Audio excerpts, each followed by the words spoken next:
Hi, my name is Christian. I'm going to be your student physical therapist today. Before we get started, let me wash my hands.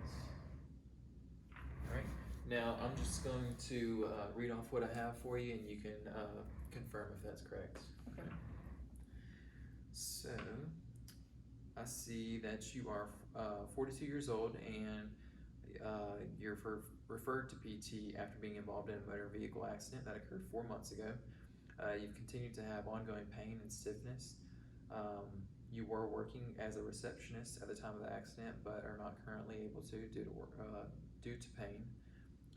You have a family history of rheumatoid arthritis and fibromyalgia, and you also have been diagnosed with fibromyalgia. Is that correct? And that you would like to be able to sleep at night and return to work as some of your goals.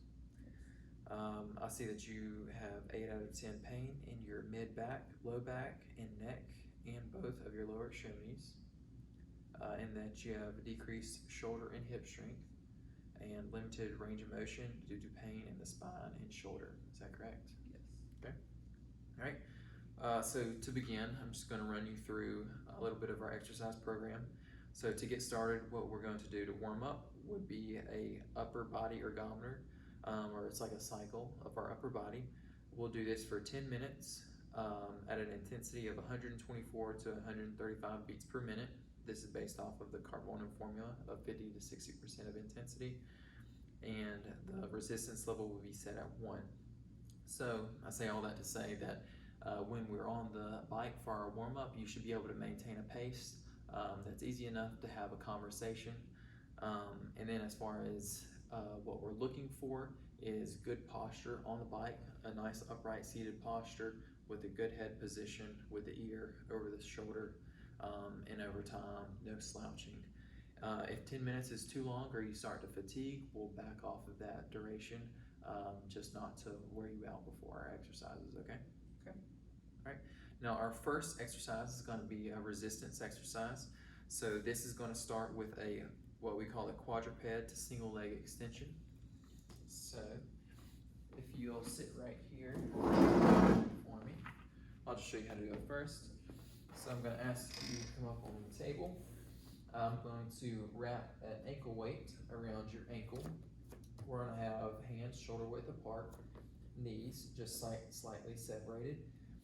Now with the leg that has the ankle weight on it, what we're going to do is extend back just to parallel to the floor and come back slowly under control. We're also going to make sure our abdomen or our core is tight just to prevent any type of rotation. So tight core and pushing straight back. Okay. Now we're going to start with a 1 pound weight. If this is too difficult, we can remove the weights or adjust our exercise to lying on our belly and just doing extensions or leg lifts off of the table. Okay. So again, making sure that we're bracing the core, palpating the abdominals and the TA. And then once we have our core tight, hands shoulder width apart, we're going to lift this leg straight back. Good. We're also going to make sure that we're not over rotating at the pelvis. Good.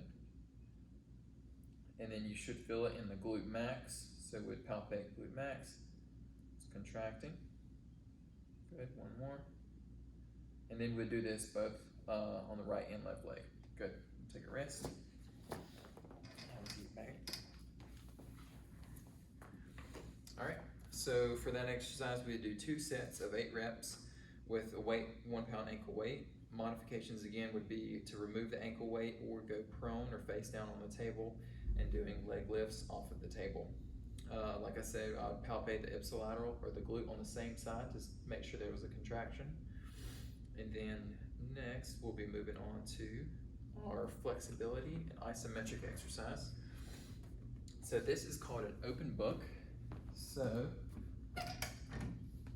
we're going to go sideline with both of our knees bent.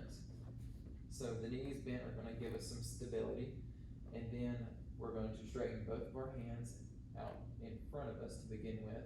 And we're going to reach back like we're opening, like our arms are a book, opening back as far as we can. Once we get as far as we can, we're gonna try to squeeze our shoulder blades together for 5 seconds. So 3, 4, 5, and then return back to our starting position. Okay. Save that for you.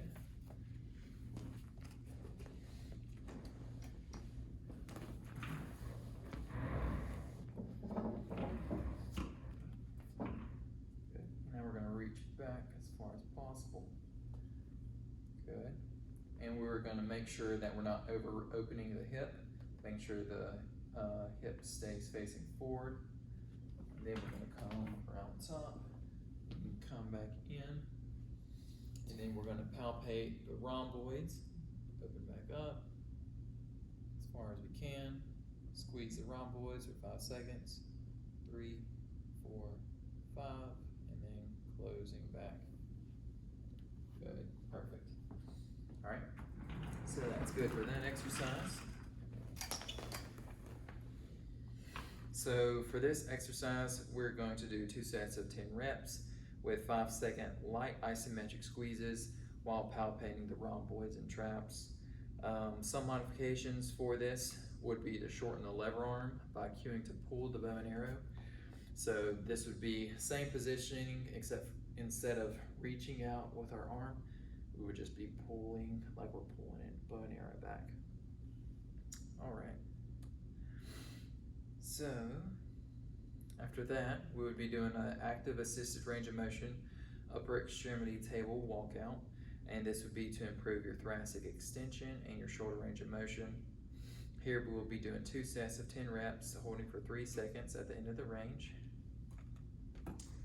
And then, so let me heighten this table up for you, and we can go on that side.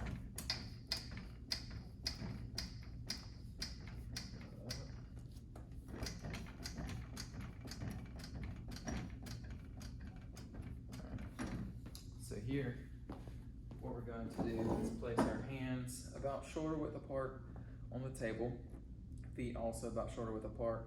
And then we're going to take slow walkouts just as far as we can to get a nice stretch throughout our underarms.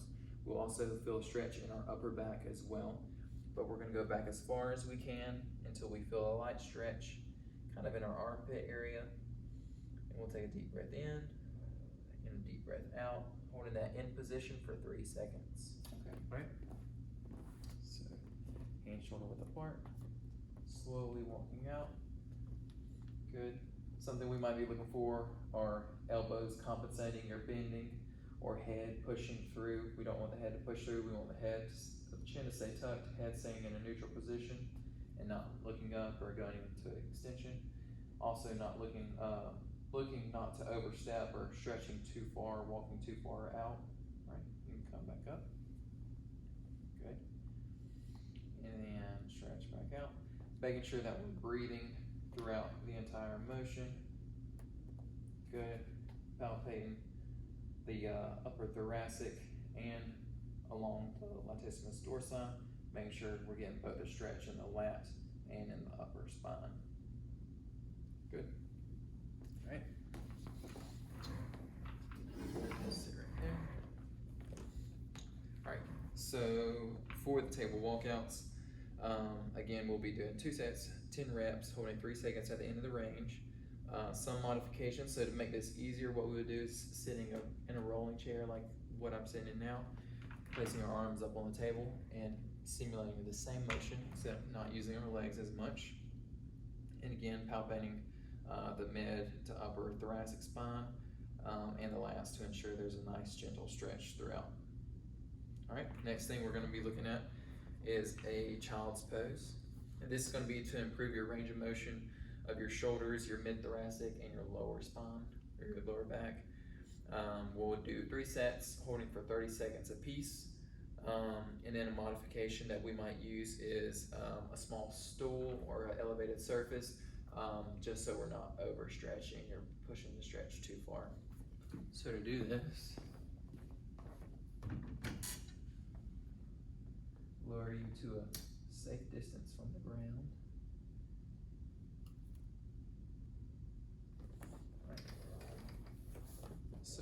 to gently sit back on our heels with a little bit of space ahead of us to be able to reach. So we'll go from a quadruped position to sitting back onto our heels to slowly walking ourselves forward until we start to feel a stretch in our spine. And we just want to go as far as we comfortably can. And if we're able to reach out as far as possible, we can eventually get to where our head is resting on the table. But that can be a little bit too much for some people. So if that is too much, we can put a little foam pad or even an exercise ball up here and just stretch to the height of the exercise ball. Okay.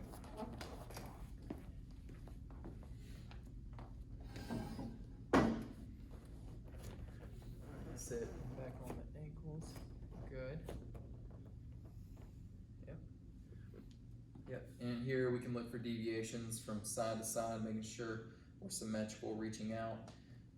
Good.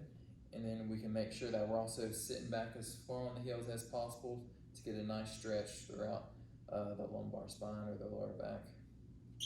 And then we can also palpate throughout the lower back and the upper back just to make sure the patient is feeling a stretch throughout the spine.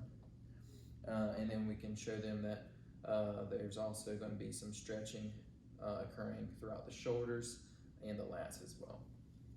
Good, and we'll hold it 30 seconds and come back up. Good. And then if the ankles become uncomfortable, we can either hang the ankles over the table or provide some type of cushion under the ankle just to relieve any kind of pain or discomfort there. Okay. All right. Next, we'll be standing. Let's see. Next, we'll be standing, doing something called a levator scap stretch, or we can actually do it in sitting. So, standing or sitting, they're both the same. We're just going to save a little bit more energy in the seated position. So what we're going to do here is rotate our head, kind of like we're looking down to our armpit, so making sure we're sitting in a nice neutral posture, straight spine. And we're going to use our eyes to look straight down at our armpit. And then we're going to reach over with our right arm. So looking at the right armpit, we're going to use our right arm, just apply a gentle stretch, a gentle pull to the back left side of our head. And we should feel a nice gentle stretch. Shouldn't feel any sharp shooting pain. And then we're going to hold this for 3 sets of 20 seconds. So, first thing we're going to do is look down at the armpit. Yep. Nice gentle stretch. Palpating around the levator scap, cervical area. Good. And we'll hold that for 20 seconds. If there is a lot of discomfort, we can hold for a shorter amount of time, or not apply as much force or